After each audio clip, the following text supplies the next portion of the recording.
हा यशस्वी होण्यासाठी सरकारने केलं त्या सर्वांचं भाऊ सोलवणे यांच्या वतीनं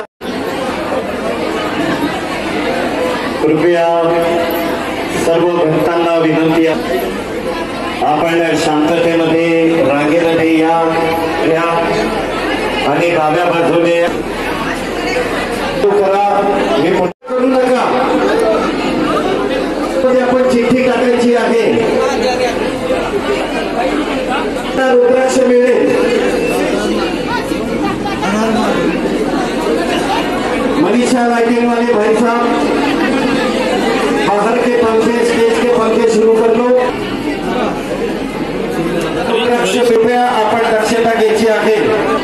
माननीय डॉक्टर गेल्या 5 दिवसापासून पांजरपोळ गोशाळा इथे आपण शिवमहापुराण कथेचं आयोजन केलं होतं आणि आज कथेचा शेवटचा दिवस होता. गेल्या 5 दिवसापासून हबप देवदत्त महाराज यांच्या कथेने सर्व मंत्रमुग्ध झालेले होते, शिवमय झालेले होते आणि आज कथेचा शेवटचा दिवस होता. आणि आज शेवटच्या दिवशी सकाळपासून भरपूर पाऊस होता, परंतु तरीही सर्व शिवभक्तांनी या ठिकाणी उपस्थिती दिली आणि शिवकथेचा आनंद घेतला.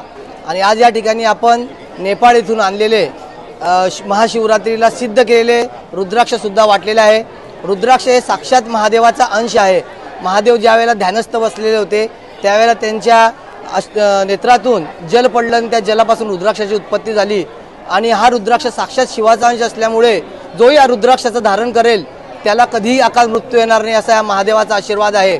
आणि आज सर्व या ठिकाणी सर्व शिवगण भक्तांनी उपस्थिती दिली, काही मान्यवरांनी उपस्थिती दिली, त्याबद्दल मी सर्वांचे आभार मानतो. आपण सर्वांनी सुद्धा आमच्या या कथेला चांगल्या प्रकारे कव्हरेज दिलं आणि जनतेपर्यंत आमची कथा पोहोचवली, त्याबद्दल आपले सर्वांचे मी आभार मानतो. सर्व उपस्थित शिवभक्तांचे आभार मानतो आणि जेही मान्यवर आरतीला उपस्थित राहिले त्या सर्वांचे आभार मानतो. हर हर महादेव.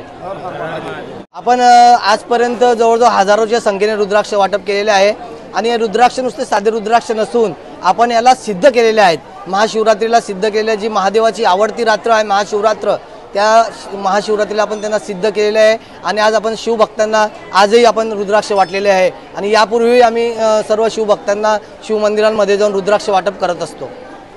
या श्रावण महिन्यामध्ये शिव महापुराण ऐकण्याचं अहोभाग्य आम्हाला आश्विनी दादांमुळे लाभलं आहे.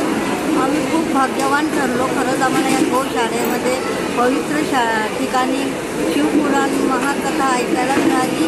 मी खूप मनापासून आश्विनी दादांची खूप आभारी आहे.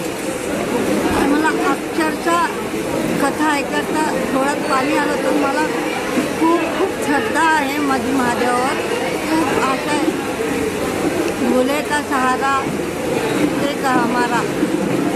आज आश्विन दादांनी रुद्राक्षाचे वाटप पण केलंय, तुम्ही पण रुद्राक्ष घेतलाय का? हो, मी पण रुद्राक्ष घेतला आहे आणि तो मी माझ्या विचारांना गळ्यात घालायला देणार आहे.